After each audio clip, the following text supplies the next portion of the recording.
নওশাদ এতদিন তৃণমূলের প্রশাসনের কাছে দুবার অ্যারেস্ট হয়েছে।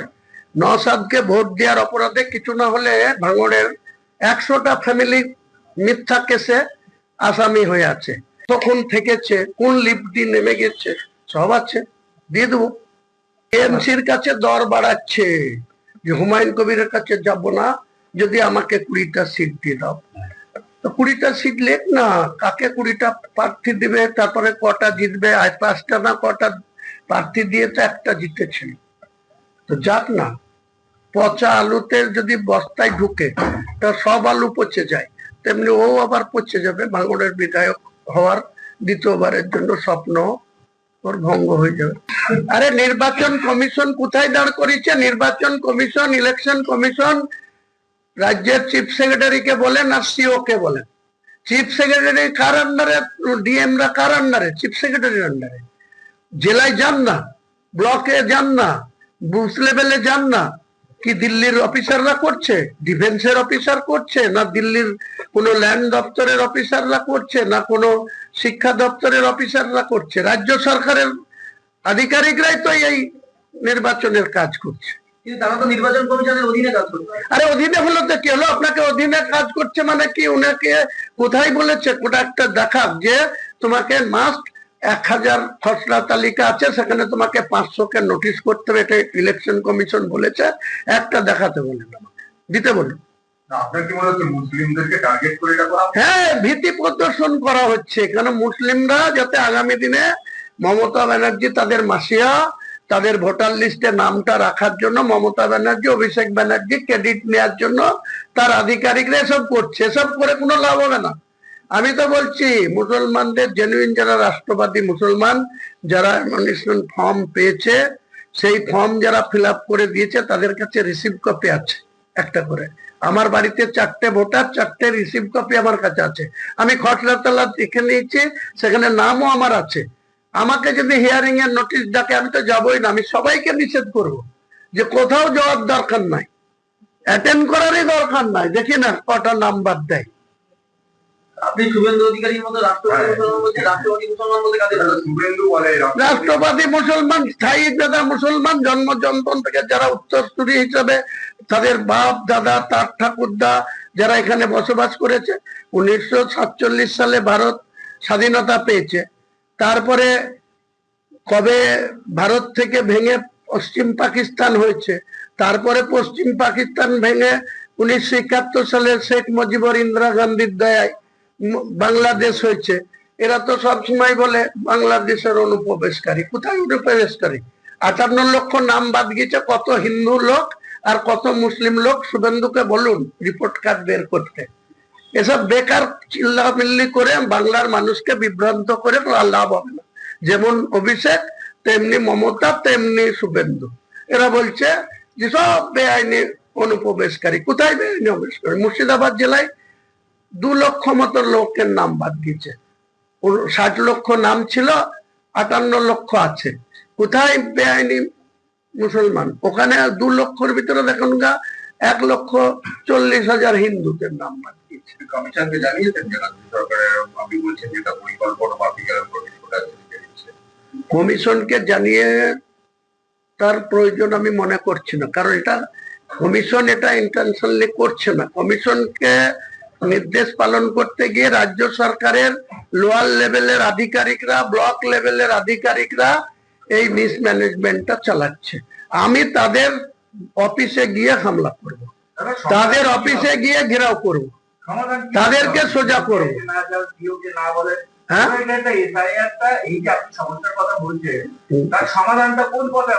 সমাধান অটোমেটিকলি হয়ে আছে। 58,20,000 বাদে সমস্ত নামের খসড়া তালিকা কোথাও পৌরসভায়, কোথাও পঞ্চায়েতে, কোথাও সরকারি বিভিন্ন দপ্তরের জায়গায় টাঙানো আছে। সেইটা অটোমেটিকলি জেনুইন ভোটার।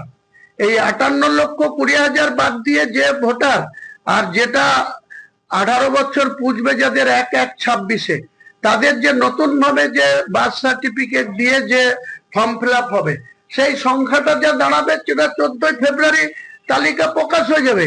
কিন্তু সম্পূর্ণভাবে, যেমন বলেছিল এসআইআর করবো না, যেমন বলেছিল ওয়াকফ নিয়ে কেন্দ্র সরকারের অ্যামেন্ডমেন্ট মানবো না, আবার বলেছিল যে আমি মুখ্যমন্ত্রী থাকতে আমি তোমাদের সব দেখে নেব। তারপরে আজকে কি করেছে, পিভি সেলিমকে রাতারাতি অর্ডার দিচ্ছে 7 দিনের সময় দিয়ে আলাদা একটা পোর্টাল চালু করে। এসব চালাকি নাকি ক্ষমতায় বসে? নওশাদ এতদিন তৃণমূলের প্রশাসনের কাছে দুবার অ্যারেস্ট হয়েছে। নওশাদকে ভোট দেওয়ার অপরাধে কিছু না হলে ভাঙড়ের 100টা ফ্যামিলি মিথ্যা কেসে আসামি হয়ে আছে। সেই সব লোকরা কালকেও আমার সাথে ওই একটা জায়গাতে 50টা ছেলে দেখা করেছে, আজকে আবার 100টা ছেলে দেখা করে। বলছে যদি এটা করে একে যে কিভাবে হারাবো আপনি শুধু আমাদের একটু সাপোর্ট দিয়ে। নাম ভাই ওয়েট করো, আর কি খবর আছে আপনার কাছে সিপিএম বা কংগ্রেস? কারোর জন্য কিছু খবর থাকলেও আপনাকে বলবো না, আপনি শুধু ওয়েট করেন 1 ফেব্রুয়ারির জন্য। তখন থেকেছে, কোন লিফট দিয়ে নেমে গেছে সব আছে, দিয়ে দেবো। এটা কেন করছে আপনার সঙ্গে কথা বলতে? টিএমসির কাছে দর বাড়াচ্ছে যে হুমায়ুন কবিরের কাছে যাব না, যদি আমাকে 20টা সিট দিয়ে দাও। তো 20টা সিট লেখ না, কাকে 20টা প্রার্থী দিবে, তারপরে কটা জিতবে, 5টা না কটা প্রার্থী দিয়ে তো একটা জিতেছিল। তো যাক না, পচা আলুতে যদি বস্তায় ঢুকে তা সব আলু পচে যায়, তেমনি ও আবার পচে যাবে। ভাঙড়ের বিধায়ক হওয়ার দ্বিতীয়বারের জন্য স্বপ্ন ওর ভঙ্গ হয়ে যাবে। না আপনার কাছে ওনার কি ডিমান্ড ছিল? 2.5 ঘন্টা মিটিং তো নিশ্চয়ই আপন ভাগাভাগি আলোচনা হয়েছে? কোনো কিছু আলোচনা হয়নি, সৌজন্য হয়েছে। তিনি যা বলেছেন আমি সেটা এগ্রি করেছিলাম।